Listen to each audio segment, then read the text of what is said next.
Live Tamil செய்திகள்.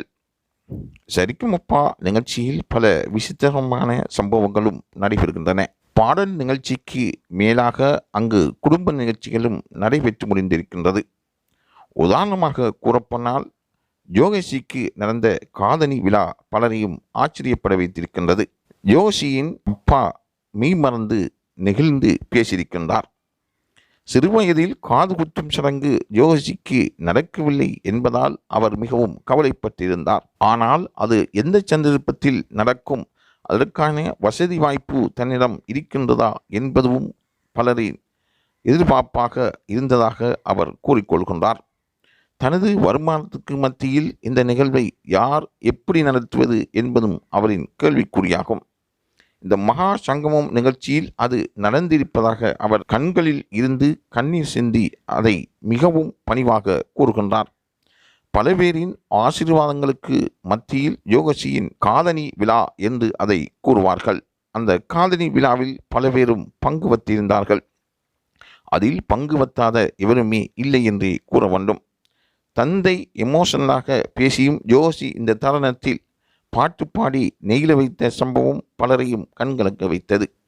மேடையே அதிர்ந்து போனது. அந்த நிகழ்ச்சியில் இந்த நெகிழ்வான சம்பவமும் நடைபெற்றிருக்கின்றது. ஆகவே பல பேரும் இதை கவர்ந்த ஓர் நிகழ்வாக பார்க்கின்றார்கள்.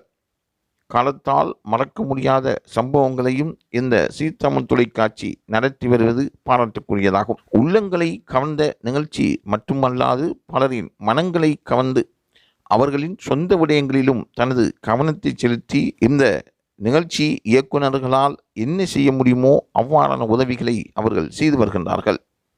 வாழ்க்கையில் பல சாதனைகள் நிகழ்த்த வேண்டுமென்றால் பாராட்டுக்களும் தேவைப்படுகின்றன. அந்த பாராட்டில் ஓர் நிகழ்வாக யோகேஷியின் நிகழ்வு நடைபெற்றிருக்கின்றது. காதணி விழா அங்கு நடைபெற்றதும் பல பேரும் அதை எழுந்து நின்று ஆசீர்வதித்து யோகேஷியின் எதிர்காலத்துக்காக பாராட்டினார்கள். அங்கிருக்கின்ற 4 போட்டியாளர்களும் யோகேஷிக்காக வாழ்த்துக்களை தெரிவித்தார்கள். சரிக்குமப்பா நிகழ்ச்சியில் திவினேஷும் ஓர் ஏழை சிறுவன் என்பதால் அவனுக்கும் பாராட்டுக்கள் கிடைக்கப்பெற்று கொண்டே வருகின்றன. காதணி விழா நிகழ்வு நடைபெற்றதும் அங்கிருக்கின்ற ஒவ்வொரு போட்டியாளர்களும் சென்று யோகேஷியை வாழ்த்தி தங்கள் ஆதரவை தெரிவித்தார்கள். இந்த நிகழ்வு குடும்பம் சார்ந்த நிகழ்வாக இருந்தாலும் இந்த சரிகமபா நிகழ்ச்சி நடத்தி வைப்பது பல பேரும் இதை வாழ்த்தியிருக்கின்றார்கள். ஏனென்றால் உள்ளங்களை கவர்ந்த நிகழ்ச்சியாக சரிகமபா நிகழ்ச்சி மாறி வருவது பலருக்கும் ஆச்சரியத்தையும் ஆர்வத்தையும் கொடுத்திருக்கின்றது. பல பேர் இந்த நிகழ்ச்சியை வாழ்த்தியும் அவர்களால் ஏழுமான உதவிகளையும் செய்து வருகின்றார்கள்.